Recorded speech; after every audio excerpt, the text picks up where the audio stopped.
Okay, we are live. We are live. Brother Metamorphosis, I'm so glad to have you back.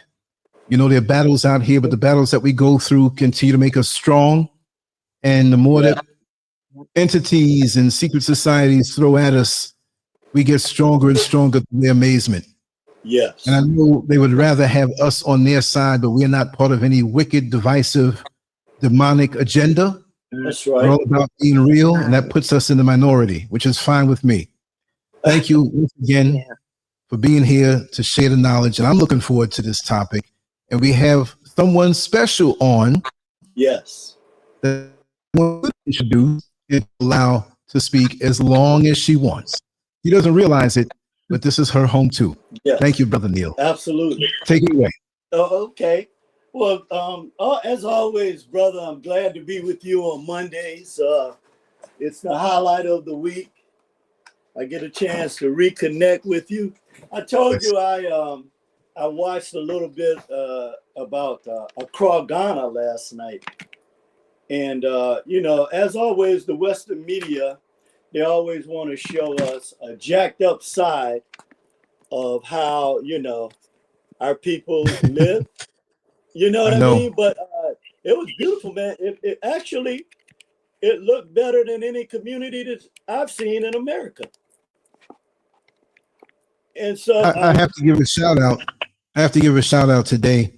I met a young lady from Canada named Garcia. Okay. And she overheard my accent in the restaurant that we were in. And she couldn't help but inquire. She says, "Are you from the West? Where are you from?" I said, "You know I'm from America." "And what part?" I said, "New York City."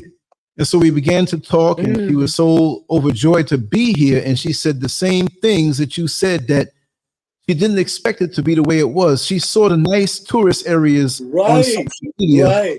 And there were other factions that put out the worst of the worst, which we do have some poverty here. But the spirit of the people is what they can't hold back. And it's a different flow here. And I feel like I've always been here, and I feel more at home here. And that's not just amping it up. I'm not one of them brothers who, I'm not knocking the ones who should have changed the name, wear the ox and change. No, I'm still LanceScurv from America, but I know my African roots.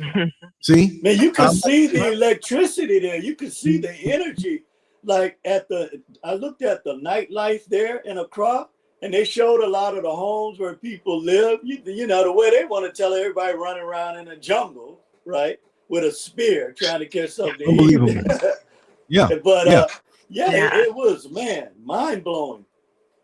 And I'm going to be doing more with the video soon when that camera comes. I have somebody who's bringing another camera for me that's going to do justice. I was speaking to someone who has a shop, who has a perfect angle from their window, that I'm going to let the camera run for hours as we talk over the footage that I get, the color, the beauty, the market, the exchange. Watch what I do with it when the time comes. That's why I haven't been doing it yet, but I have a lot planned. You know, but I can't wait to see that. Oh, trust me. Now, Brother Neil, our wonderful female voice that we hear in the background. Yes. I want to introduce her. I want to introduce my niece, Onyx. Actually, she's from New Jersey. That's the same place. It's just over the Hudson River, but it's the same flavor. Yeah, the same energy. Right. And, she served in Iraq. She's always been a strong source of my life. She's very strong, but humble spirit, as you can see. And she always whenever I hear her voice, she said, "Well, Uncle Neil, I'm ready to listen." And I wanted to bring her on today because it's nothing like the real thing. And, you know, I see this direction going to degrade our Black women with all the sacrifices that they have made. And more than that, who they really are in terms of celestial language. So I'm going to let her come in. And I know she's better at answering questions. So I'm going to ask her a question directly, and then I'm going to let her go. So, Ani, what do you see as the future of Black women based on, you know, what you guys have gone through and the situation where we are now and all the media stuff. So I'm gonna let you take it away. It's disheartening because I was pretty young when Martin Luther King was alive and protesting and marching for the civil rights and the whole movement. And it's to realize that, you know, going fast forward, we're now here like maybe 40 years later, and we have not really moved an inch in terms of progressing. It's just another form of slavery. Unfortunately, all of our Black men are incarcerated. You know, Black women have been trying to be the man, the husband, the father, you know, raising children on their own, the single parent thing. And unfortunately, it's caused a lot of division within, you know, family units, separations, you know, death. It just has not progressed at all. And one problem I have specifically is the N word that we have seemed to have adopted. And that word was used by slave masters to denigrate us. And we are the only race that want to adopt something so foul and make it like it's some kind of compliment. And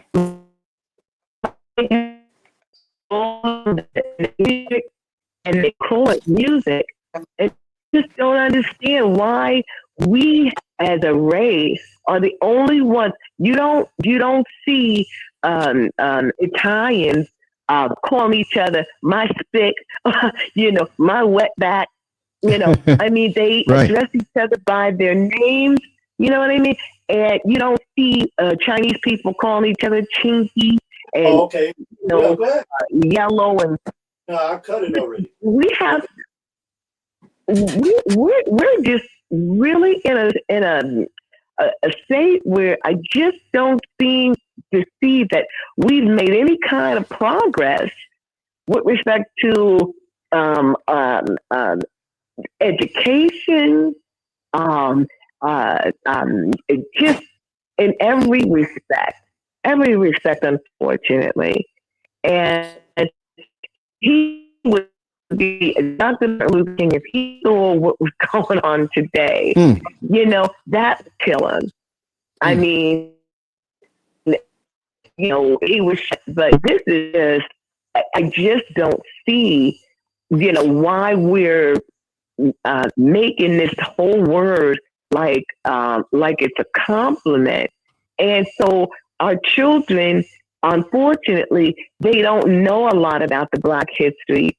And so they seem to think that it's a compliment or it's endearing.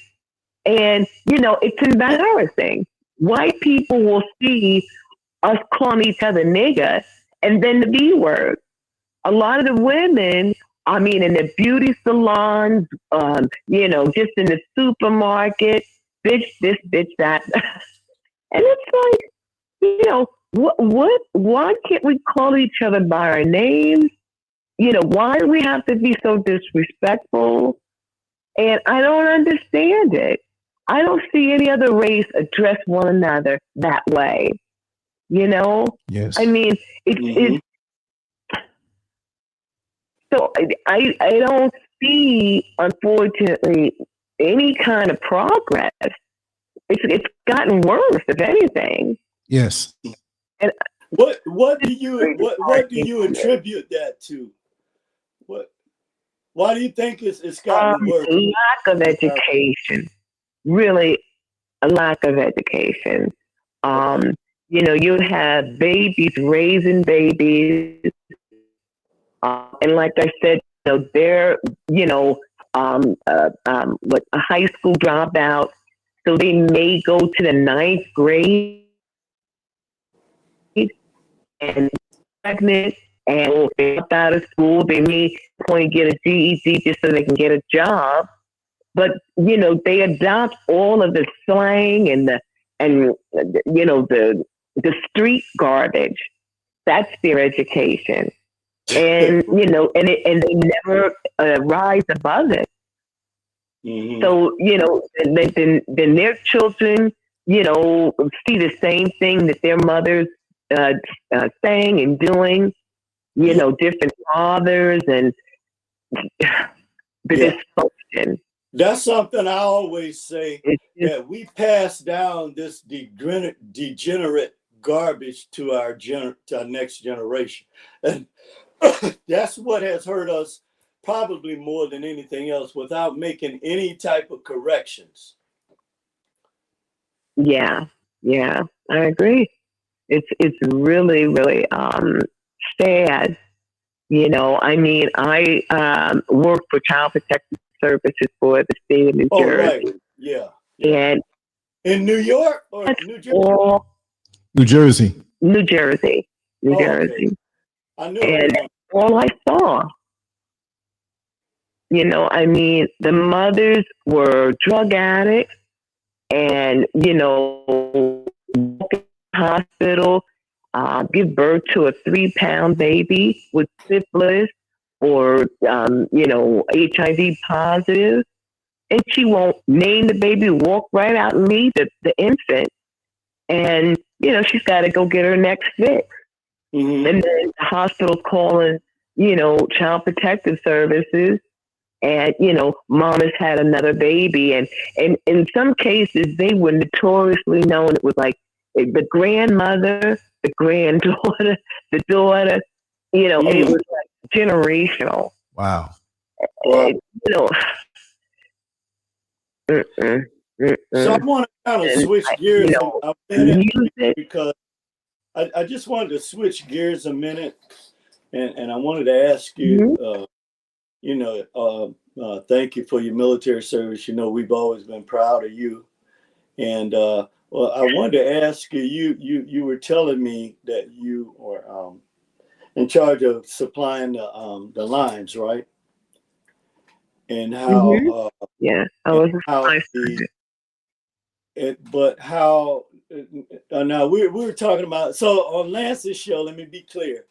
Lance is a brother that and the reason why they shadow ban him so much, he deal with the truth of our people, so we can openly talk, okay? But we need to hear from somebody that served in the military for 10 years or whatever, however long you were there. What is the real deal with Black people in the military in terms of this system? Why is it that they're now trying to, you fire the chief, like Colin Powell has always been like an idol, military idol to me. But your uncle Earl served as well, my brother. And he used to tell me, we talked about this, how he was a military police, but how they penalized him when he went against a superior. And now the woman he married in Greece and my 2 nieces there, we never saw. Remember I talked to you about that? Yes. Yeah. So tell us from somebody that's been inside the military, what's going on really? Why is this? Well, unfortunately, we have had and I mean, don't get me wrong, I am like live and let live. But you have the element with the LBGQ, is it LBGQ aspect? And you know, the military is, it's all kind of open. You have the barracks and the shower. There's no stalls. It's just wide open. You Most have people don't know that. shower. Huh? So most people don't know that. So it's like a unisex type situation. Well, no, it's the same sex, but Oh, you know, okay. you don't have privacy. Is my point. Oh, You know, I see. I mean, Okay. you know, everybody, yeah. When you take a shower, everybody is just, you know, right next to you, lathering up and all Oh, that that's right. And thing. you're locked up. And Right. And Lance is a former correctional officer. okay, Also, let yeah. me tell you a few other things about Lance. Lance is a Renaissance guy. Mhm. He don't, you know, he's the type of person you don't like to talk about himself, but those of us that love him, we do. Lance was like a trailblazer. He was a junior champion in bodybuilding in New York. Now think how hard that is. He was one of the Johnny Cochran of yeah, and he's had a lot of experiences.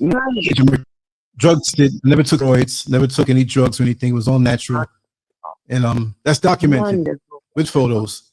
You know, Okay, that that's was awesome. 43 years ago, but the discipline still remains. Yeah, he's Absolutely. one of the few got like so for me.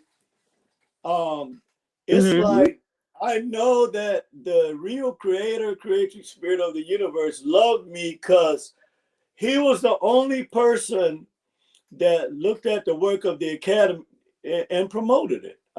There were several, to be honest, Black people, men and women that I went to with my work originally 4.5 years ago, and Lance was the only one to publish it.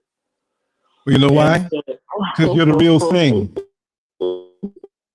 You're the real. You're here looking for attention, social media clout, or just looking to take the podium just to get attention. And you live it. You're the real thing.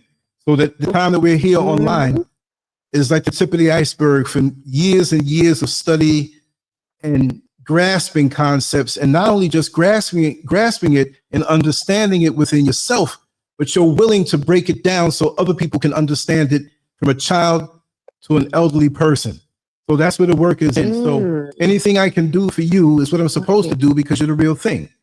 See, if so Lance was on, Lance was like a original primordial person for the social media thing, because you came in like before YouTube, like what, 22 years ago or something? 24 years ago, February of 2001.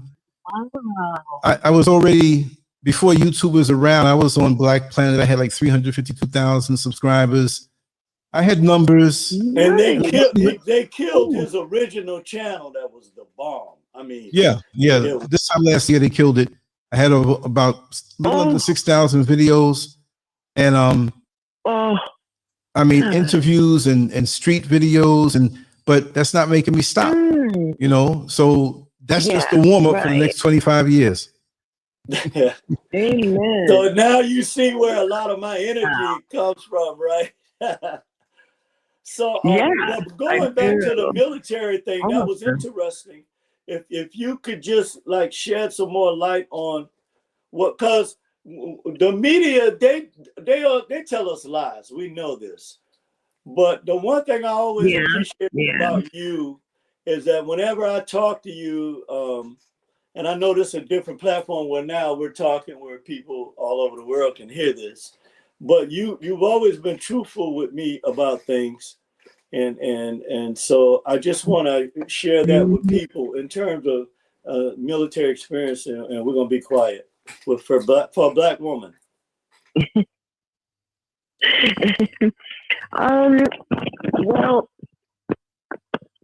I was in basic training, and to be honest with you, I had, I guess, my first experience with a woman that was from a different company, and we finished detail, and I went to the shower stall, to wash up, and it was a Oh, you soldier told me about that that. Yeah. had flowers. Oh, right. Yeah, and we were gonna go to the movies, and so he, was waiting for me outside the barracks, and I The don't guy know that where had the he roses. came from.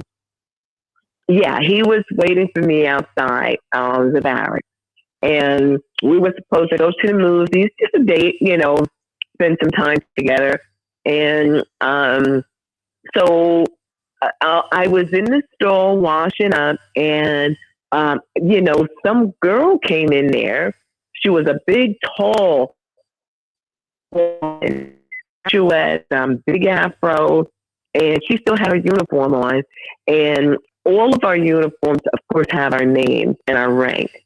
And so she kept calling me Arv, and almost not supposed to say that. Barney House. She kept calling me by my last name, and she was trying to wash my back and lathering me up. So I kept telling her, keep in mind, I have two sisters. I have a twin sister and a baby sister. So, growing up, we all were in the bathroom together, took baths, and, 6 and 7 years old, my mom would just have us all, take our baths and dry us off and lotion, the whole bit. So it wasn't a big deal for me to see a woman naked or, because I had two sisters. Right. But, and this woman apparently had some other motive. So before I knew it, I turned around and I had all of her skin under my fingernails. I was scratching her because she kept annoying me. And before I knew it, we were kind of like in a tussle. So I remember hearing the whistle blowing, and the sergeant came up, and she broke up, and she got wet. The female with that, or she got wet. I never knew who she was. I never knew her name. I know that we were in Bravo Company, and she came from, I think, Delta Company. It was like, way down. And I don't know. She just had her designs on me. It was just really a surprise. Well, may I interject a joke? You were in the shower, and you were already wet because you're in the shower. She saw you in the shower, right? And then she got wet too. Yeah, apparently.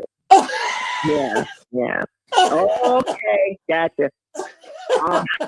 I was like dumbfounded.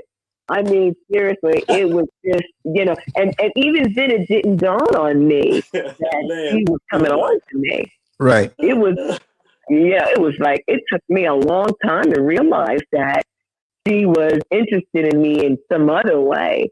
But I never did go on my date. The drill sergeant told me to get dressed, and I was thinking that, I would just have to write out a report. So I told him to wait, and I could come back to the barracks, and that didn't happen.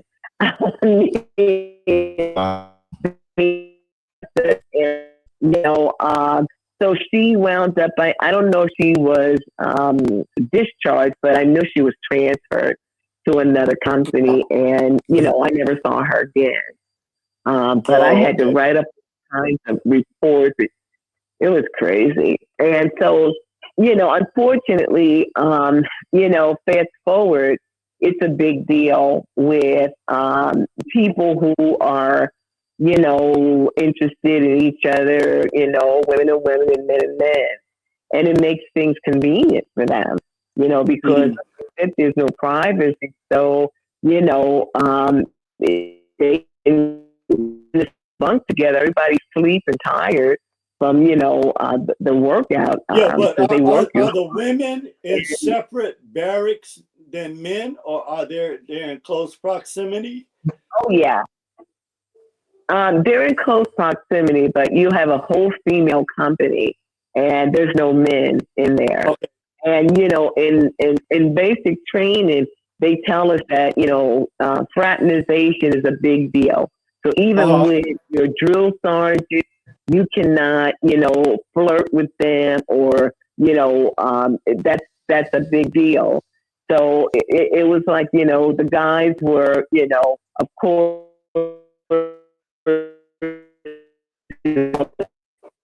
a lot of trouble in trying to approach us. And, but, this was a female.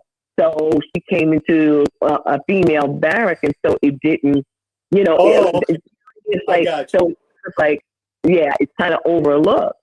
And so, unfortunately, it makes for that type of situation where, So the veteran service.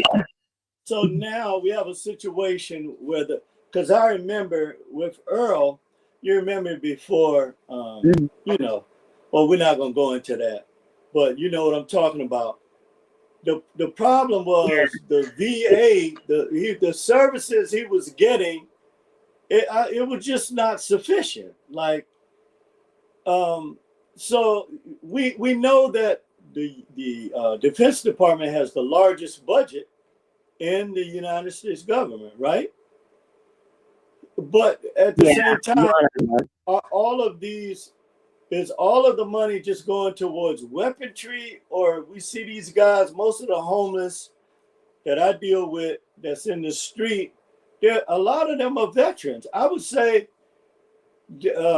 probably 30% of the people, 30% of the people on the street, maybe 25% are former veterans. So where is the break? Because you're somebody that not only served on the front lines, but also with supplying, but also you served in the community as a social worker dealing with issues. And I can remember when I was living and working in that field in Washington, D.C., and we go to Walter Reed Hospital, man, some of the stuff some of these guys were saying, I couldn't believe.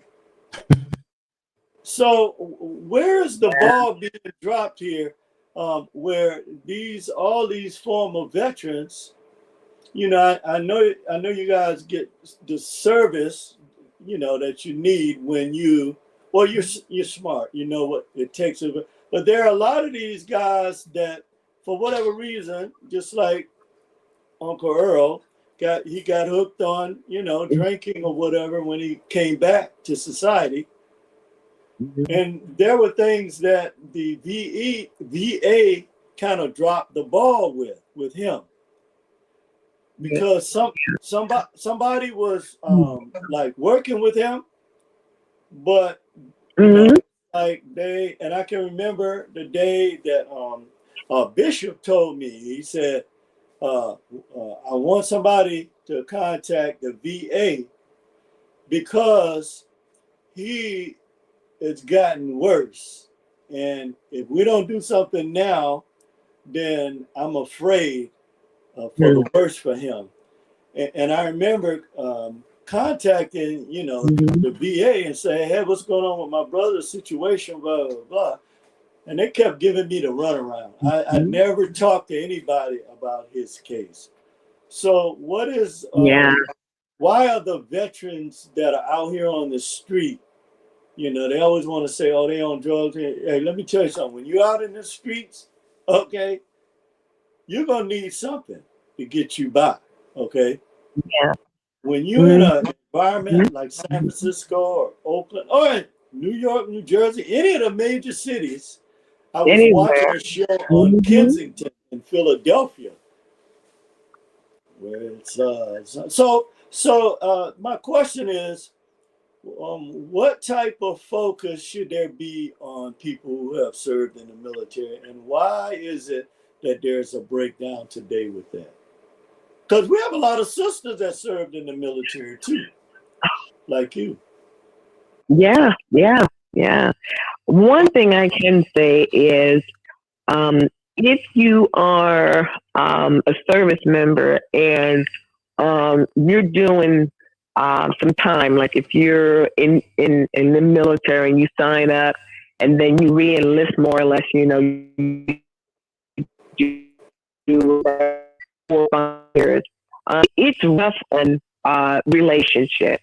And I think that, 95% of military will say that, that, what is that, John Deere letter? That's a real thing. And then females as well. So it kind of, all right, so you're removed from your family. Of course, the military is very demanding. So your orders are cut, you are deployed, and there is no, let's, postpone it, and, I'm getting married, or, I want to go and spend some time with my family for vacation. It's like, you're going. What they would say, you're going AWOL or something? Well, that's if you, don't report.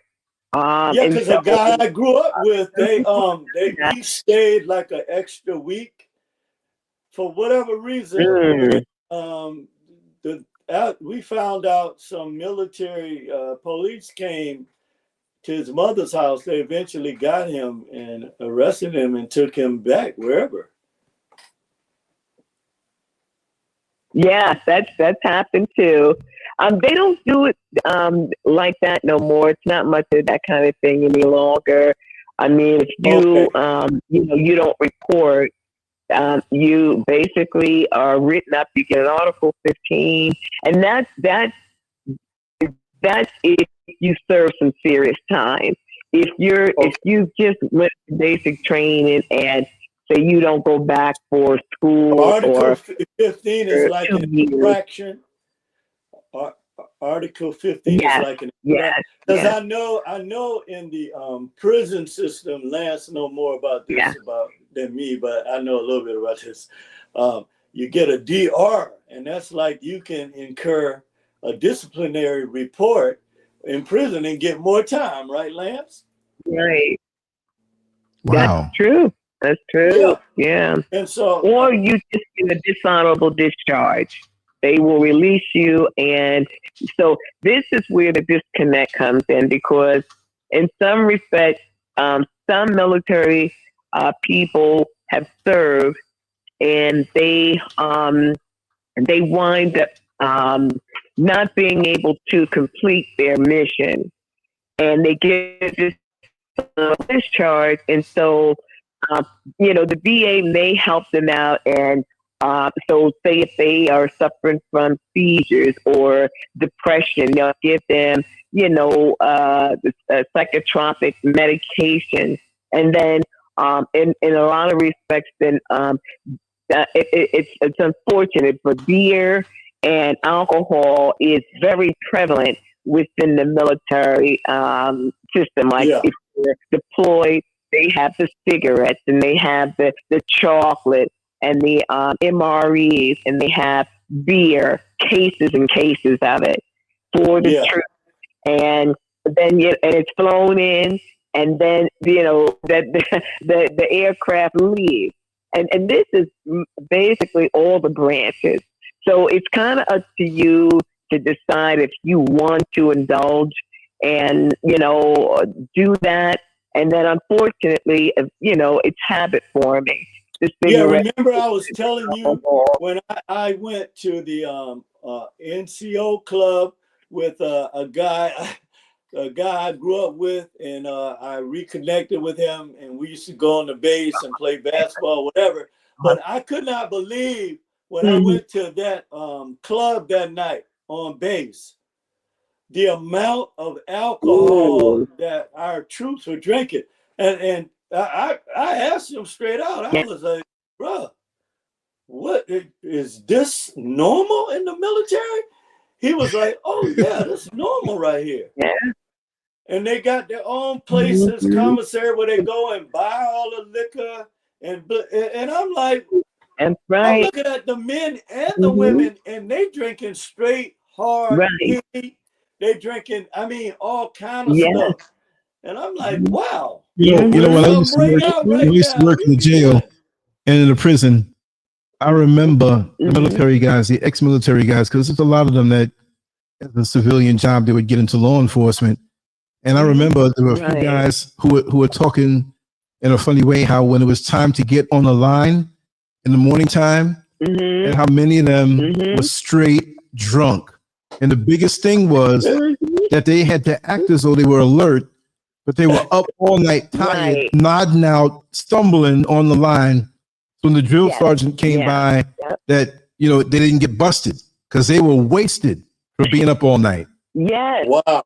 Yes. I mean, you're called to be on time in formation, and you know you can smell it, and they kind of swaying, and you know everybody's hung over, you know, and you know throwing up. It's crazy, and they are reprimanded for that, and it's so unfortunate because I guess for a lot of the troops they get a chance to indulge. Okay, they've had the training, and so they might get a promotion. They go from PFC to specialist, and and so they want to celebrate, and then everybody's drinking all the time because it's like so available. Everything they have access to, all of this stuff, and so when it's like kind of the downtime, that's their recreation, and so everybody's drinking and smoking cigarettes, and unfortunately, the families that they're their natural families, it winds up becoming a big of a problem because they go from one state to another state and they start neglecting the responsibilities at home. Hey, you're right about those cigarettes. You're right about those cigarettes. I remember going to Walter Reed, and each one of those guys you visited, you say, hey, well, what you need? What you need, brother? First thing they say is cigarettes. I'm like, what? Cigarette? Okay. I mean, it was amazing. Every last one of them. Yeah. It is. And unfortunately, by the time they finish their, their service, they're, coming home and they're, full-blown alcoholics, drug addicts, smoking cigarettes. And, and it destroys their families, of course. And so subsequently, money is not being provided, and, they're on the street. And so now they've got all of these habits, and so the VA will provide housing, and they'll provide, comprehensive long-term drug treatment. But you have to, be willing to commit and be, disciplined and get clean. And unfortunately, a lot of them, they'll start it, but they don't finish. So once that happens, then they're back on the street. And yeah, they serve the country, and even some officials. I mean, the drugs don't have any. It doesn't matter what you did in life, what kind of career you had, what's your race, or it doesn't discriminate. And so and it just winds up becoming habit forming, and it's almost like the norm. In some respects, especially like the states where it's like where you are, in San Francisco and places where it's warm, Florida.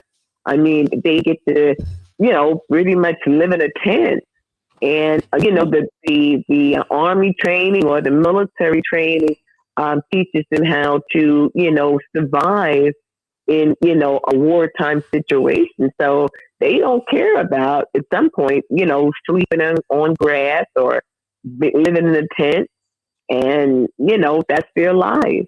And they have alcohol, and they have their needles and pills, and I mean, Do they?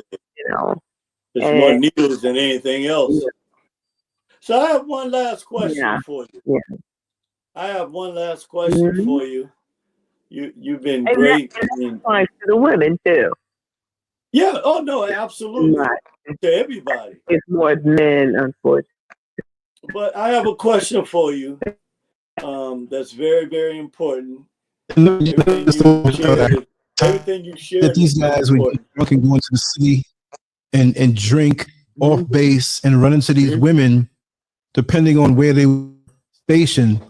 And these women were so fast, not because they were really so fast, but they wanted to get pregnant by these guys because of the military benefits. That's another thing that I heard. Right. That's crazy. You know? Right. That's crazy. Yeah. Especially the Navy.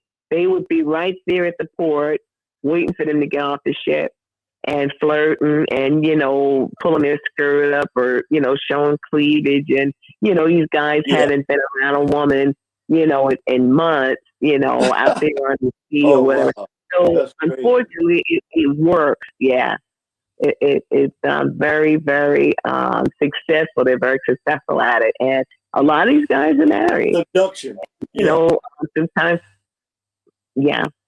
And, they don't use protection. And so they get some woman pregnant and, or there's some kind of disease or something, AIDS, syphilis, whatever.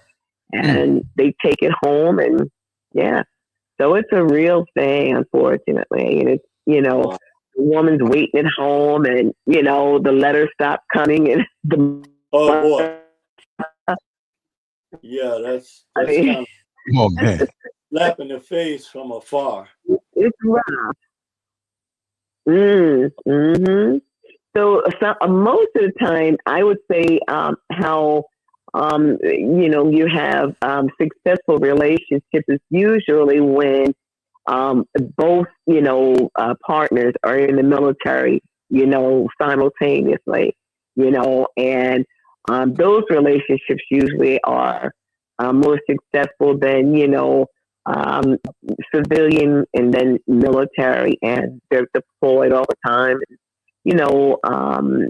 She's raising the kids on her own, and it's just the temptation, and it's unfortunate, but it's you can almost like predict it in some respects, with some people, and they're young and they're don't know, but it just wants, and then it's like almost like a lot of soldiers will say, "How did I get here?" What's interesting about that is America sends its poor kids to war. The people who come from the upper middle class and the wealthy people, they don't send, unless they send them to West Point, or someplace like that. But for the most part, it's the poor kids of America that fight the wars, right? On the front lines, yeah. On the front lines. Yeah, but I can tell you, West Point's no better. I mean, in fact, there's more drugs among the rich kids. Yeah. I mean, they have access to it, and the money to buy this. So of course the drug dealer is going to make money, and they're supplying them, and then they get the girls, and it's the same thing. And then unfortunately it goes into politics. I mean, the government, it's everywhere. Yeah, they're all in bed with each other. Your state of mind. They're all in bed. Yeah, exactly. For sure. Yeah. That is a fact. That's right. Yeah. And so, and this is why things are so, at least in among our Black people, why things are just like a vicious cycle. And, we can't seem to like get off of the hamster wheel. It's like, it's just going around and around, and it's like, God, when is this going to stop? Or what can we do, or how can we do it? And so people see that we're disrespectful. So how can we expect them to respect us? And we don't respect each other. And they'll say, one thing I learned from living around Chinese people too. That's so true. The thing I learned about living around Chinese people, they're very respectful towards each other. Very. And they have the highest circulation of fiat than anybody else, 22 times before it's traded with anyone else. And they respect you too. When they see you, if you ever bought something from one of their stores or restaurants, it could be $2. If they see you again, they act like you're a long lost friend. Oh, hey, my friend, come in. A black person, you spend $2 on something, they see you, they look up at you like, hey, what's up? Like, I ain't happy to see you only spent $2 there. So we put our value, instead of putting it on the person, we put it on the fiat. And I learned that from them. It's so oh my God, it's just saying about, and we have tied knots and top of knots and top of knots and a tangled mess, and it's just no way to kind of get them all untied. It's just been centuries of dysfunction, and I don't even know, it's like it's just crazy. And I mean, you can look just back from the 60s and the 70s. Now, the 70s, Black people were more together. But by the time the 80s came around and the 90s, it was just because the drugs got into all the, crack. Connecticut. Crack in the 80s. And what we did have as a family unit, the drugs got in, and then that just separated everybody, and had everybody crazy. You had pregnant women, out there, asking and doing all kind of desperate things. Wait, I want to interject something too. What I noticed in the Black community, I can't really say from the 50s on up, but the exact year, but we kind of flip-flop between a hereditary conscious period that's attacked with a party period with stronger drugs. Back in the civil rights movement, right after that, I love my Soul Train and we enjoyed our blaxploitation movies, but there was a lot of that to reinforce what they were pushing on us with the stronger drugs and the harsher sentences. But if you can remember, rap was good. Rap, before it was hijacked by media, we had the fun stuff. It wasn't about shooting up and calling a woman certain names. We had Public Enemy.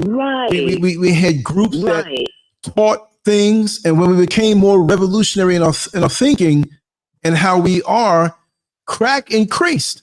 And then once that happened, they said, They took over the music, trashy lyrics, guns, naked women. That's right. But look, I'm not knocking women for being naked. A body is beautiful. But looking at her just like a plaything, her presenting herself like just a plaything, and it's people who don't look like us with them small hats that push that so they can benefit off our destruction. And they were making the money. Absolutely. Right. Then they introduced us not being men not being men, women not being women, and it's okay to do that. And I'm gonna tell you something too. I'm gonna shut up after this. If you remember that video that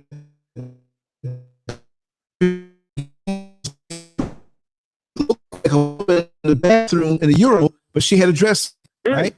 And when LL Cool J was sitting in the chair on the other video, and he started out his part by saying, he, she, and she was back to dancing, that was the same thing. It wasn't a woman. Yeah, okay. He, she, and he tried to play it off like he just made that up. No, they all know the part of the agenda they have to play to get paid. You know what I mean? So they did us with the culture that's pushed us hours that we hear the African beats, we hear the strong beats, and we get into it. The beats are innocent. It's the words that they use as a check to the subconscious mind that we moan stuff all over and over. Because if you know you go to sleep with the TV on and you heard the KFC jingle or the McDonald's jingle, you wake up the next morning humming this thing. So with our children, over and over and over, we don't call each other, oh, I'm the best or this and that. And the dudes are off the chain. The men, our young men are off the chain. And I told a group of people the other night, I said, listen, from what I'm seeing, I'm not saying all men, but in that core prime group, the Atlanta type of man, the majority would not refuse being serviced by another man. I don't know whether it's 51% or 99%, but these dudes these days, they rewired and they sneaky, and we're more focused on sex and twisted sex than anything else because that's a strong impulse. So if they can get the culture or our minds with music wired in on that, how much can you have sex a day? Why do we focus on this? Why are the old men taking blue pills and try to live like they're younger? You can't. What are you going to have, a 3-hour orgasm? Would you want one? Pills. You in Walmart at the checkout line, you just in there humping nail. Come on, man. It's let me show you. Oh my God. You wouldn't get anything done. I want to sex you up all day. We'd all be walking around with busted, burnt knees. I mean, that's the mentality all day long. All day. It's like, okay, is there more to life than just this? You know? Oh my goodness. Talk about it. I'm telling you. I am just so sick of it. It's just, it hurts my ears. And you can't get turn it around and be respectful, but like a chill mother. It's really way like in the stratosphere. And it's to the point where you think you can't even reach these kids because, it's like, well, that's what we do and our family does that. And, we don't mean it like the real bitch. And it's like, are you kidding me? Right.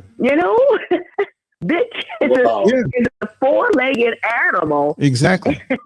But you know what? You know what? When you really look at it, and I'm going to say the word, the real bitches, which are female dogs, they will not let any one of their pups go out of sight. Like a lot of these women who call themselves bitches and go out to the club and put a little extra NyQuil sleeping, and they leave themselves from home to see the cops at the door and their babies walking around in diapers. The real bitches are honorable. The real bitches, meaning the dogs, they ain't gonna let you get near their kids. They're gonna protect their kids. It's all about their pups, really, right? But what was in the street? Oh, I'm the baddest bitch. No, you are low level. You even deserve the name bitch. If you look at it in nature. Bottom bitch. A real female dog is on the highest order, the highest majesty, looking over them pups. So you don't deserve that word to call yourself bitch. That's right. You're marring the word bitch when you call yourself bitch, because real bitches, don't do the things that these hood rats do. Let me shut up. Exactly. Mom, yes, I agree 100%. Oh, so that's a good lead into the question that I wanted to ask you, Onyx. Going forward, what is the blueprint that we need to have for our young sisters moving forward from 2025? They need discipline. They need structure.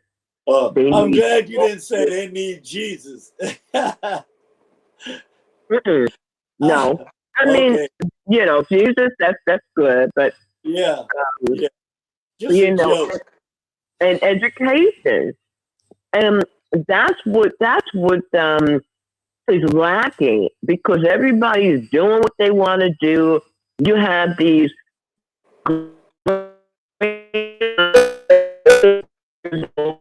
and they still having, and then their daughters is having kids, and it's just, you're like, oh, and the foster care system, the agency, child protective services, 90% of the children in foster care and the parents that are incarcerated are African American, Black. 90%? Yes. Wow. A small percentage of white children. You don't see Asian children. You don't see the Indians. I'm talking about that, like the Punjabi type. You don't see babies like that. Wow, 90%. Left in the hospital. It's Black. And now the other percentage is Hispanic. And so, but Black is leading, like at a very alarming rate. And that's alarming. We don't even have forces. Yeah, we don't have resources. It's just that bad. Yes, and I mean, the drugs have done such damage, and now you got all the fentanyl, and you see it's recording artists, and actresses and actors, and they have money, and you would think that they would be able to discern, okay, I'm not going to buy this or whatever if you're in that realm. Yes. But they get caught out there just like, everybody else. And subsequently they die. That stuff is just, so, the drug dealer don't care about, who the drugs are going to. He just wants the money, and she just wants the money. And absolutely, that's over 100%. Race. Yeah, it's the money and the drugs, and unfortunately, the young kids don't have role models to aspire to, because I agree. Politicians that are coming out the closet and they're, doing cocaine, under the desk. It's like everybody is being caught doing something, and so it's like, okay, at one point, you could say, you held these people to a higher court and they would never, cross those lines. But, everybody, of course, on TV, judges out, and the judges are getting, belligerent.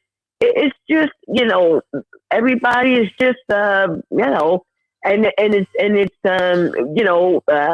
sinful, of course, but it's all, I guess, fueled by money, fame, I don't know, and it's like an addiction.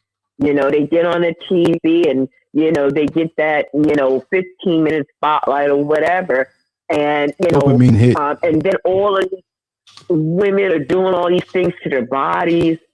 That's just crazy. Out of control. Well, sweetheart, reluctantly, we have to end the segment with you now, even though I know this. We got to do this one again, Lance. As much as you want. Look, she may be your niece, but she's my sister, and I miss my sister already, knowing she's getting ready to get off. But look, I'm here like a fireman, brother. You know that. And whenever you call me, I'm here in my studio all the time. I welcome it. You're always welcome. Just call me, man. If I'm home, we doing a show. If I'm down, she can call without me get back in. Do a show. Yeah. So Yeah, Okay. that'd be great. this is Just, heaven. I love shares a Yeah. lot of wisdom for, if a lot of wisdom to share with our sisters, and we appreciate you, as always. I And felt her energy we as soon need as to she have came the on. wisdom. I already knew. Oh yeah. The wisdom she possesses, like, really great. It's needed. And yeah, I'd love to hear a show that she does with you, with me not being present. Oh, That would brother, be good. Yeah. you know we're like two. You're there, you make me work better. Yes. You make the herd work stronger. Absolutely. She's laughing. She knows exactly what you're talking about. Oh yeah, no question. Well, thank you, Onyx. I love you, And you know, I'll talk I to like you her again because she soon. laughs at my jokes. She picked up on my joke. She picked up on it. I didn't. I guess I didn't. So we'll talk later, right? Something else. Yes. Yes. Thank you. Yes. Thank you so much. I don't mind. You're welcome. Okay, Yeah. sweetheart. Thank you Well, so much. Take care. And thank you for being on the show. We enjoyed you. Did she leave? Yeah. Oh, okay. Well, yeah, thank you. We enjoyed you. Take care. Okay. Likewise. Okay. Bye, guys. All right. Bye-bye. Bye. Wow, that was Yeah. pretty intense, huh? That's pretty. That's pretty good. I like the energy flow. I like it. Huh? I like the energy flow. Oh yeah. She's Yeah. One thing we learned in this episode is that you don't have to be in the shower to get wet. You were laughing at that one. That's a classic. That is a classic one. No, but this is why all day long, like in normal situations, my things come to me quick, and I'm laughing to myself in public. I can overhear something. I can be in a conversation and start busting out laughing. It's not always some kind of sexual joke, but my mind is like this. When I get around people, because I'm in solitude most of the time, so I'm like a vehicle, a muscle car that's tuned up, polished, parts taken out, added on, whatever. So when I get on the road, I'm revving. I'm boop, boop, boop. Yeah. And then you know, it hits you right away. Like boom. You know. Most of the time I gotta be quiet. I just laugh. Yeah. And keep it to myself. That's a classic line though. I'm gonna use that again. That's for sure. But yeah, so I thought that huh? No, I'm good. No, good. Keep going. No, I was saying I felt like at first I was a little hesitant because, you know, she's just dealing with some things personally, but I was like, well, you know, this is not just about me, it's about the feminine energy, and yes, she could share experiences or what have you. She's a perfect person I thought of. Yes. And so if you could show the banner again. Most definitely. We can kind of piggyback off of Onyx a little. Yeah. And it's nothing like the real thing, as they say. Now, you see those beautiful faces? You see that beautiful chocolate and the beautiful colors of what we represent, our countries. Yes. And this is primordial water stuff here. Okay. Black women and the future of the planet. And one of the reasons why I chose this subject is because when you look back at history, the way that they destroyed the image of our people, and today it's about our women, and our women in particular, is through changing. I like to say, if you change the way you look at things, the things you look at change. So in your mind, they changed the way you're supposed to look at real chocolate, melanated heaven.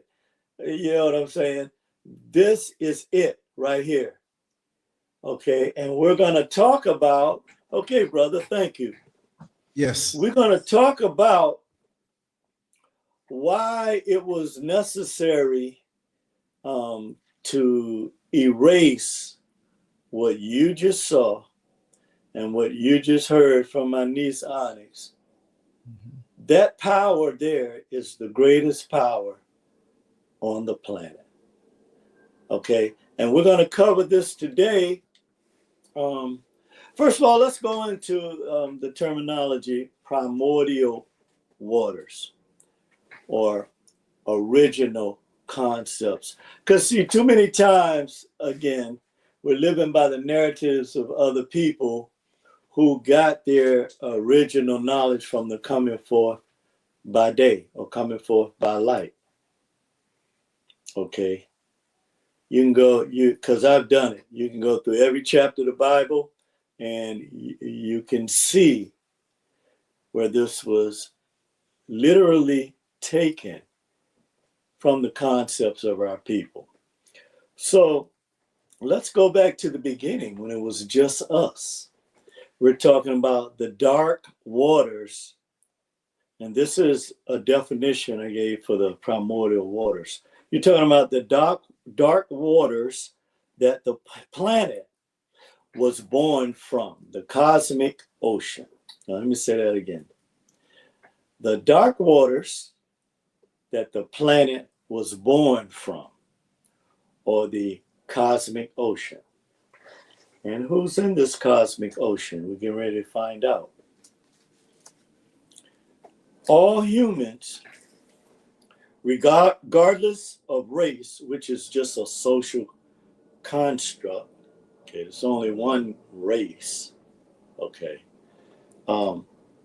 can trace their ancestry to a black woman from Southern Africa who walked the earth over 100,000 years ago.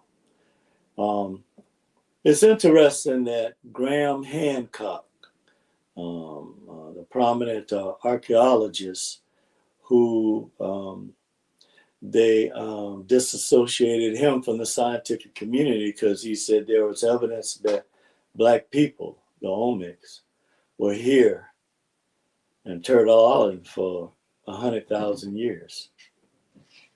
So it's interesting in that sense, but I want to read it again. All humans, regardless of race, which is just a social construct that was made up to come up with these terms they come up with, particularly white, can trace their ancestry to a black woman from Southern Africa who walked the earth over 100,000 years ago.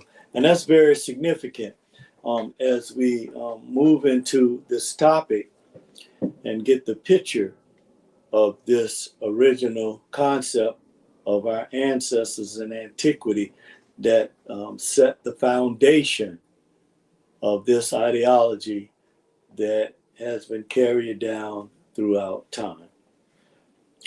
But today, the scientists refer to her as mitochondrial Eve.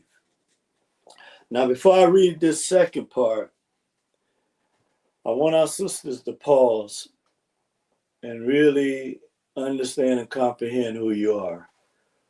We know, and even black men are guilty of the misuse and abuse of the mothers of the planet. But we're here today to set the record straight. And, we're going to make it plain so that there is no question that we are woke. We are aware of who the primordial waters and the primordial womb is. But today, scientists refer to her as the mitochondrial Eve. And get this, and her DNA can be found in black women on the earth today. So you see, this is why I always talk about the genetic memory bank. The genes, the mitochondrial DNA of this black woman that they found her DNA that carbon dated over 100,000 years ago, and we know this from our great ancestor Sheikh Anta Diop, along with European and Chinese scholars, that this woman, her DNA lives in the DNA of Black women that walk the earth today. Now, what does that tell you? This is the reason why Black women are under attack. Because this energy shift now and this battle at this electromagnetic level is directly directed towards the creatrix spirit. And this is why it's so very, very important that we comprehend, brothers, what we're dealing with. You see? So we know the negative stereotypes that have been placed at the feet of our women. But when you look at history, going all the way back to the earliest civilizations, our queens were at the forefront by our side, even here on Turtle Island, by our side, in many cases at the forefront of the battle, okay, for the souls of Black folks. This is a fact. So yeah, so they have linked the DNA from this woman who lived, Black woman, 100,000 years ago, to our sisters today. That is very significant. And I'm going to tell you something about this situation about, the parallel universes of CERN, all this, all the things that they're finding out at the quantum level. The reason why I think they shut it down and were frightened because they saw Black women coming through there. They saw that black woman magic, Black girl magic coming through there. That's why they shut it down. So the primordial waters of the cosmic ocean or the celestial river, a vast ocean that existed before the creation of the earth. And it represents chaos and rebirth. And as I was saying, in the quantum reality is chaos. This is the first thing they noticed, that there is no organization at that level. Same thing here. Okay. The Black creatrix energy right now is causing an electromagnetic shift. Okay. To give an example, I always use this example, that the quasar, the brightest star in the universe that can block out that does block out the billions of other stars in its galaxy, comes out of a massive black hole or a cosmic womb. Okay. When a baby, and 70% of the planet is water, and 70% of our bodies is water. But when a baby is, being born, during the 9-month period, they're in darkness, in water, until the water breaks, right? And then when you look at the black soil, roots take a hole underneath in that black, dark environment, not on the top. Okay, they go in the ground. So nature, teaches us these things if we only look at it. Okay, Black women were there at the creation of the planet. And the sacred significance of Black women is the waters of none, which means original. But here's the most important point about this, that the concept that this meant for our people was a psychological and spiritual new beginning. Okay, a psychological and spiritual new beginning. when we look at the primordial waters or the beginning, right? The primordial waters, or the black womb, or the black woman, was part of the creation story. Okay. You take one of the things we're going to talk about when we start talking about black female excellence, and I'm thinking about that movie Hidden Figures, that the female NASA scientists were responsible for launching our inaugural space flights. They finally did a movie called Hidden Figures to bring this out. But we're going to talk about black female excellence today, and why we connect this to the primordial waters. But it is the symbol of rebirth, a psychological and spiritual new beginning. And this is the power that black women have that they are afraid of. Okay, because when you look back through antiquity, when they were queens, you know, next to us, they helped direct the everyday lives of the people, you know. And when you look at the relationship that our women had with us in our cultures in antiquity, that they were the ones that were, you know, a lot of them tilled the soil, as they say, more than men did. But they were the ones that were responsible for making sure everybody ate, you know,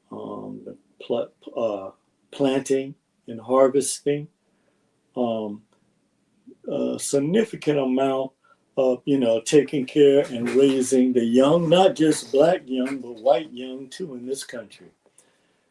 Servicing the needs of, you know, people that had them in chains. Not only that, being exploited sexually by the slave owner, or the outright rape of black women throughout the diaspora. All of this is documented. You can look at, you know, you can look at the record, you can look at the reality of what we see. Okay. So the other thing was the breeding farms. Our women were treated like cattle. And then when they needed to get scientific information, this cruel doctor, I can't remember his name, used these instruments that had never been used before to find out, you know, how well they worked, jamming them up the vagina of our women. So, you know, as I always say, we know our history, our real history, regardless of how much you try to hide it. But you are going to have to answer for this. This is what you don't realize while you're still playing these games with black folks. There's a force that's greater than you, well, right here on the planet. So, yeah, so we know all of this. But the primordial waters of the Bible, when you look at Genesis, you get this statement that the Spirit of God hovered over the waters of the deep, the primordial waters, the abyss. And that's why I say the black woman, the black womb, has been with the Creator in the beginning. Okay. You even have this documented in the first book of your scripts that was taken from the Book and Stones. So this has already been played out in the Medu Nature. It's been shown. But yeah, so when we look at the ultimate definition of the primordial waters, we look at the primeval or the primal or original waters. That the earth mother, the maternal energy of the Earth Mother, the Creatrix, is the source for the creation of the world. Because in the beginning, the uncreated state of the planet, there was chaos. Okay, before the earth was created, it even says it here in your script in Genesis. So, what we're going to talk about right now, we're going to talk about Black female excellence and what they're really afraid of.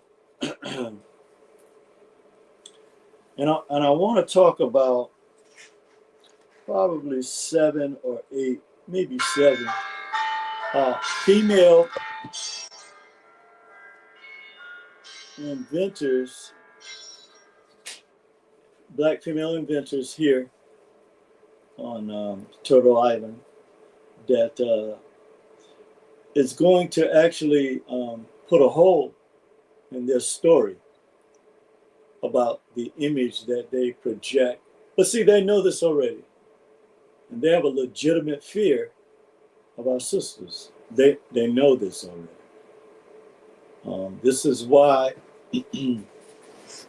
the spirit of Black women is the most powerful force, even though they can counteract with the hate, with the military weaponry. They can come at you in a lot of different ways. But ultimately, they know this power and what I'm going to read to you today, because this is so very, very important when we look at the contributions of our sisters, not only running the plantations, taking care of their families, being separated from their own children, being sold to other white men, being breeded on farms. You know, this legacy, you know, working 16 hours a day in the cotton fields, we know this legacy. So we honor them today. The primordial seed, the oldest DNA on the planet. Well, actually, Sheikh Anta Diop found what the Ethiopians call Dignesh 3.5 million years ago. Okay, but for sake of the Gregorian calendar, we'll go along with the 100,000 years that they actually say she existed. We know it's much longer than that. But let's look at Mary Mildred Davidson, an inventor. The corporate industry she invented was the sanitary belt or toilet paper holder. It employs 27,050 people worldwide. But more importantly, when we talk about quality of life issues, it allows billions globally to conveniently use toilet paper and have sanitary conditions. Because as quiet as it's kept, our people are the first to teach others about how to sanitize conditions or how to be sanitary. Okay, that is a fact that our women taught other cultures that they encountered about being sanitary. But the annual revenue of this globally, from the last figure I got was 2022, just 3 years ago, $3.5 billion. So you see, when you look at one of our sisters that is responsible for this type of revenue annually, but Black folks don't benefit from it, but the descendants of the people who had our people in slavery and took everything from them, their descendants, I don't care what you say, benefit from this $3.5 billion globally, annually, every year, because Black folks certainly don't. All right. Let's look at The next sister up on the list. Let's see here. I don't want to miss anybody. There are a few of them I did. Take your Okay, time. so the next sister, huh?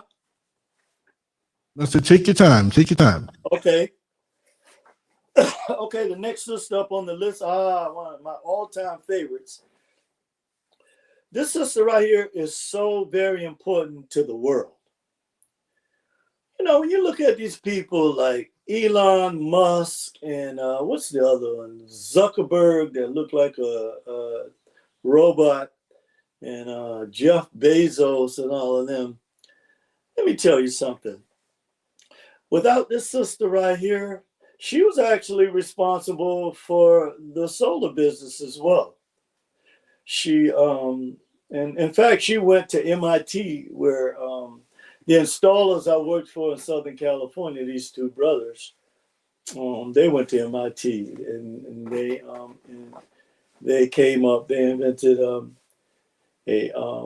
a solar type of plan that was very effective. But Dr. Shirley Jackson, she was a nuclear physicist. This is a bad sister right here. All of our young sisters need to know about her. They need to have pictures hung up around about her. She was the first Black woman to earn a doctorate at MIT, and she was the forerunner of the solar industry. The corporate industry that she started, the touch-tone telephone, touch-tone communications, and Business Telecom Inc. are two biggest corporations in this industry. Was started from this technology that she created, the portable fax machine. We couldn't do business back in the day without fax machines. She created the solar cells that's used in solar panels today, the fiber optic cables that allow communication to run underwater even from America to way out to Africa, the underground optic cables. Caller ID, caller waiting. The solar panels was created from this technology. This industry employs 401,200 people in the U.S. in 2021, and the annual revenue of the touch-tone telephone industry is $5.9 billion. The solar in the U.S., this is crazy, is $234.9 billion, or $250 billion. And the global solar industry, the revenue is $167.8 billion. So now you're talking over almost $500 billion. Okay. So this one sister is responsible for the annual revenue globally of $500 billion. Let that sink in. That the people who are oppressing, and suppressing our people, that refuse to pay reparations, that refuse to, or trying to take away the dignity of our people, they benefit from this, no matter what they tell you. Their descendants, the children of the colonizers, they benefit directly from this one sister, Dr. Shirley Jackson, a nuclear physicist. Think about what our world would be like today if this sister had never lived. But they'll show you, I don't even like to call some of the names of these Black women they have up here, you know. If a Black woman want to call herself a gorilla, that's crazy. You know, some of these names they have for our sisters is just insane. It doesn't make sense. What is the purpose of this? Here's another one of my favorite. I love this sister here. Marie Van Brighton Brown. I remember I used to talk about her so much. But the corporate industry she started was the home security business. So when you leave out of your house or you have this ring technology or whatever and you feel secure in your house, you have this sister right here to thank. She started the alarm system. She created a peace of mind and safety for billions of people around the globe. The companies in the U.S. in 2023, there were 57,238 home security alarm system companies that employed a whopping 191,000 in the U.S. in 2023. The annual revenue in the U.S. of the home security alarm system business is 34.6 billion and globally 52.8 billion. So we're talking almost $100 billion that this one, we're talking annually, this one sister, Marie Van Brighton Brown, is responsible for. So don't tell me nothing about Black women. And the brothers, we need to get a grip. These are the maternal, these are our mothers, our aunties, like my niece that came on earlier, our sisters, our daughters. We need to get a grip, man. And these coons that are degrading our women, they need to be dealt with too. This is insane. If it wasn't for Black women, there would be no America. Okay, let's stop this nonsense, man. You can be with whoever you want. You can be with these snow bunnies or wherever, whatever you want to call them, or you can love whoever you want. But just give our sisters, rather than tearing them down and calling them bitches and hoes, give them their rightful due as well. Okay. Another one of my two of my favorites coming up. Marion Crook. In fact, she's in the National Inventors Hall of Fame. Let's say her name again, Marion Crook. And see, our young women don't know nothing about it. That's your fault. You're so busy chasing fiat and letting these vampires tell you what's best for you and your life and your family and Black folks that you don't even know who our great sisters are right here in this country. I even the sisters in Africa, it would have started from the queens. It would be all day to do that. Maybe we can do that on another time, and in the Caribbean, in Jamaica, and in Haiti. So we have a long line of our women who valiantly fought, not just by our side. Sometimes they led out front, just like they do now.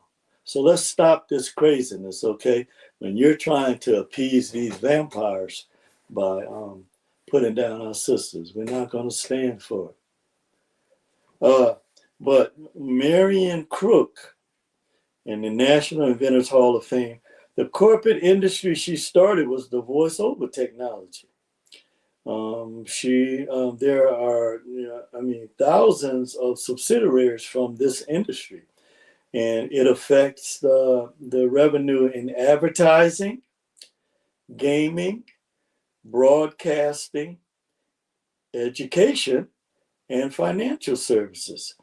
It employs over 1 million people. Now, let me say that again, because this sister right here, Marion Crook, her invention employs over 1 million people today. So when you let these people downgrade our people, well, I shouldn't say let, because I see a lot of our sisters firing back, and we're organizing against these people to let them know that the Black dollar is not just something that you can just piss over our people and expect us to lay this down at your altars. No, that day is over with. But this one sister, Marion Crook, she's in the net. You can Google her, C-R-O-A-K, Marion R. Cook, the National Inventors Hall of Fame. She's responsible for originating and developing the technology for the voice over technology, which is huge today. Has over, 75,000 subsidiaries, man. And the advertising, gaming, but yet they don't want black folks to benefit from none. This is insane. Gaming, which is a huge industry, the gaming industry, broadcasting, education, and financial services. The annual revenue in the U.S. is $1.5 billion in 2021. See, this is something that we have to talk about, man, because we're talking what 3-4 of our sisters we mentioned already. That's bringing in over $1 trillion to the U.S. economy every year. I'm talking about 4 of our sisters, their inventions. So while they're trying to downplay black people and black women in particular, they know this. What I'm telling you today, they know this. This is not new. Go to the Library of Congress, the congressional records. Go to the Smithsonian. Go to Harvard, to their library, and Google this stuff. Go to Georgetown. Their oldest and most prestigious institutions have these records. I've seen them. So let's stop letting these people downplay our great and mighty walk, like Dr. John Henry Clark said. Okay? Yeah, so when you look at the wealth that they enjoy and their ancestors, it came from our people. Let's look at another one of my favorite, Lisa Galopter, a computer scientist and engineer. This is a bad sister here. Lisa Galopter. You should be writing her name down. She's a computer scientist. See, long before these people and all, they're trying to trick you with AI and they're finding out all this stuff about the quantum level and all this. People already knew this way back before all this stuff was even, before their 90-degree inability to see the world came forward. But she was a computer scientist and an engineer. The corporate industry she developed the software for first online videos, and the gaming industry that young people love so much, or a lot of black people that these guys, a lot of athletes, they spend their time, playing these videos. This sister here is responsible for getting the software to put it online, the first online videos. The shockwave technology, engineered for the earliest interactive multimedia platform. Now, let me tell you what that means. That shockwave technology and the software she created, it allowed the earliest interactive multimedia platform. So when you see people like me and Lance being able to communicate on different multimedia platform, you can thank Lisa Galopter. When you see these vampires being able to do their dirt all over the world and connect with other systems, now they want to give credit to AI. Our sister, Lisa Galopter. This is the reason why they can communicate or have 6 different screens up at one time. Lisa Galopter. This is what our young sisters need to know while you're out here acting a fool and twerking. Okay? Now, the only people that's going to save us is us. Okay? You need to look into your real history. Like Malcolm said, history is the greatest subject for anybody, any people to know. Now, the day has come where we have got to be the proponents of our history and stop letting these vampires lead you down these dark holes. Okay, but this sister, Lisa Galopter, her picture should be on the wall in our children's rooms because they would not be able to communicate, across multimedias, or you would not be able to FaceTime, Zoom, do all these things that benefit you. And these major corporations, they want to take credit for our sister, Lisa Galopter. You can Google her. She pioneered several internet internet technologies and created products that are used by billions of people today. So in the US annually, it's 57.19 billion. Globally, it's 26.2 billion. But the video game industry alone is $214 billion, almost a quarter of $1 trillion. See, you have to stop letting these people, put all this mess out to try to degrade our people without dealing with the real truth. You know what I mean? And we have the real truth. So this is why we know that the primordial waters or the primordial womb and the creatrix spirit is a Black woman. If you got something to show something different, then go ahead. But we have the celestial proof, okay, and we have the planetary proof, or the terrestrial and the celestial proof. So if you got something to debate that, by all means, please do. But not just your rhetoric and your narratives, but we're talking about bring receipts, because we got the receipts. Another one of my favorites. Oh, this sister here. Oh, yes. Valerie Thomas. Now, she was a NASA scientist. She was a data scientist. Now, she's one of the ones that was portrayed. I think she was portrayed by Tiaje P. Henson in Hidden Figures. Valerie Thomas. She was the lead scientist, data or computer scientist, before they had their AI that they're tricking you, talking about this is not. Valerie Thomas was the first data scientist at NASA that put together the Landsat program, which was the first to send images from space. So like they have the James Webb, module out there sending back pictures. That's because of this sister. She created that 3D hologram that we talk about, where they can show Tupac or Michael Jackson or what have you in a hologram. This is the sister that created this 3D hologram. How many Black folks know this? See, we're out here, denigrating each other. When we're talking about our rising, we're talking about rising with who we are, not what you have been, this rhetoric and narrative that you live by. You have been told this is who you really are. This sister, Valerie Thomas, our young sisters should absolutely know who she is. She is a NASA scientist. She was the one depicted in Hidden Figures. Let them see that movie by Tiaje P. Henson. Yeah, thank you, Creatrix. This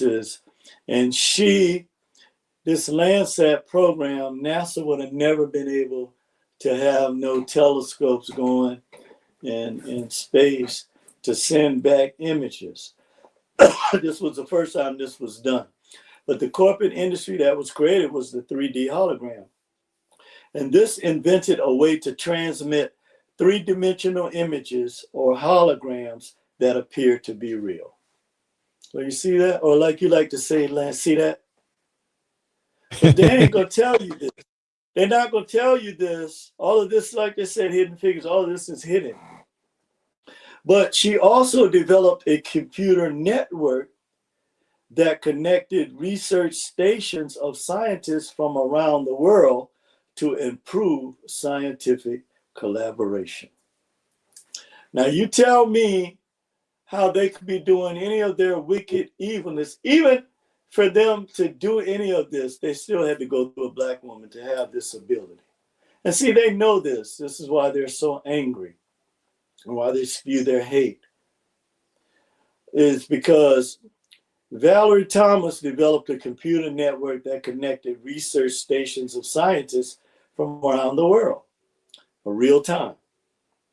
They're research stations of scientists from around the world to improve scientific collaboration, or they could not validate any of their research if it wasn't for this sister. But see, again, they know this. Well, so when they tell you about their great institutions and everything, these are institutions right here. The other thing that she did, she contributed to the development of SPAN, the Space Physics Comet Ozone Hole Studies, and the Study Analysis Network of a Supernova. The annual revenue is $3.5 billion, man. This sister, see, a lot of the work that they did kind of paved the way for what they give credit to AI for now today. It wasn't always AI and Google doing this. This was our sisters that did this. Let's look at another, Judy Reed. She invented the no kneader or the roller. They wouldn't have pizza today if it wasn't for Judy Reed. Everybody loved, pizza is sold all around the world every day. But if it wasn't for Judy Reed, there would be no pizza, right?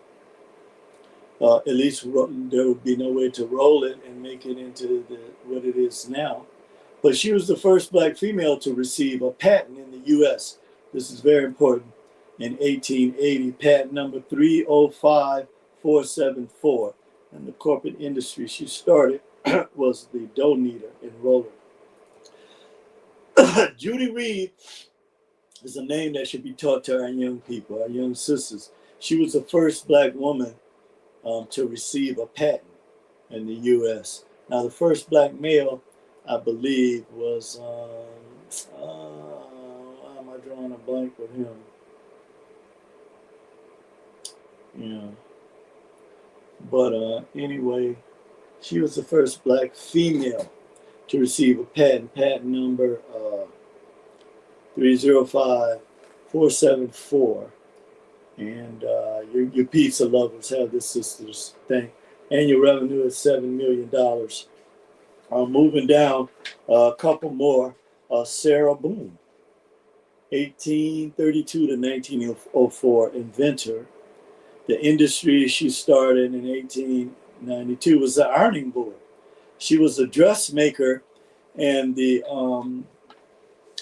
Ku Klux Klan ran her out of North Carolina. She had to move to New Haven, Connecticut to escape persecution. Her patent number was 473653, and that industry generated $3.2 million a year. So go, Sarah Boone. We salute you today. A couple more here.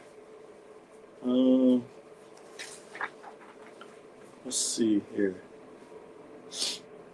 What do we got here?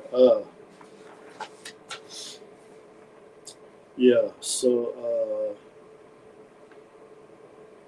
of course, last one we know, Madam C.J. Walker, the straightening comb, which she came one of the first Black women to become a millionaire overnight. And yeah, brother, so that's going to conclude the presentation today. Great show. Yeah, the goal today was to raise the vibration, because we see all these attacks by these vampires on our sisters whenever you turn on YouTube or wherever, but they're fighting back, and I applaud them.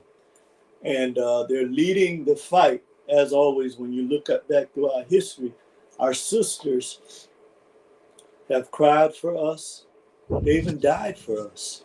Exactly. They have held our families together. They have always worked in the interests of Black people.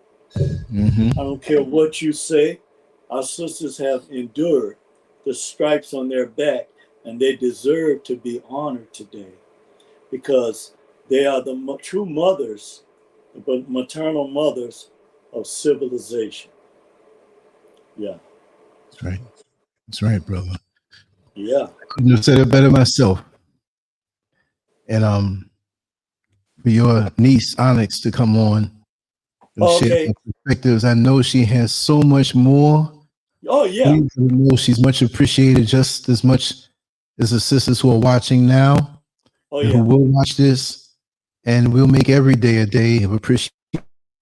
Well, you see now, I don't have that. Whenever I'm stressed and I have to deal with a situation, whether it's with a female or whatever, I always call her. So that's one of the reasons why, you know, she's one of the few people in my family that I've stayed connected with, mainly because of the distances and other circumstances. But you know, she's somebody that can help steer young. She's had a lot of experience. As I said, she served in the United States military, but she also was a social worker there in New Jersey. You know, she was telling the statistics about 90% of foster children. Man, that's unbelievable. I know California was high. I didn't know it was that high in Newark and New York too. I think she worked in as well. Man, that's incredible. Wow, that is absolutely incredible. But I know they abuse our children in these because I got a friend, she is a foster mom. And I know a few other people from various settings that I've been involved with. And man, these vampires have a vice grip on our children that we have to. And one of the things that they do is this denigration of our women. You know, this terminology, baby mama drama, and all of this creates this energy that our women are no good, which is, and as we can see, they are the primordial womb of the planet. Everything comes out of them. They were with the creator in the beginning. Even their own script says this. And so I feel good about the fact that we were able to celebrate them today. Yes. It's an everyday celebration, but we pointed it out today because they're always there for us, even though that we may not know all the way. It's just like I said, the young lady I met today in the restaurant, she heard me speak to the waitress, and she said, "Excuse me, can I ask you, you're not from here, are you?"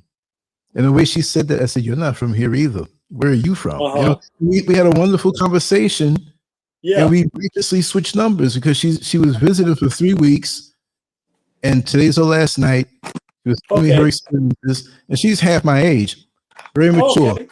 Yeah, she's coming back in December, and so very, very mature, and she asked me a lot of questions about somebody who's from the West, and she's from Canada, and she's coming over here. Her father passed away last year, but she's coming back, and she's interested in moving. So I told her, I said, I can tell you a lot of things. So she'll be talking to me and stuff, and I'll encourage her. I'll tell her the good, the bad, and the ugly. There's no bad. It's just something that needs a fit or an adjustment, or like when you have a car, an adapter. Oh yeah. Well, brother, I gotta get going. I gotta help I gotta help someone with some business. Yeah. And, okay, brother.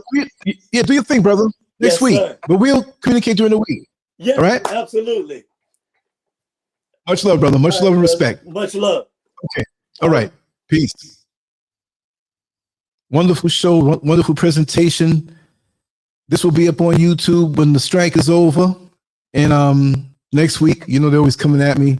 Substack is back up and running. So the new page that I created, I'm going to destroy that. There's 2 or 3 people who subscribed on that new page.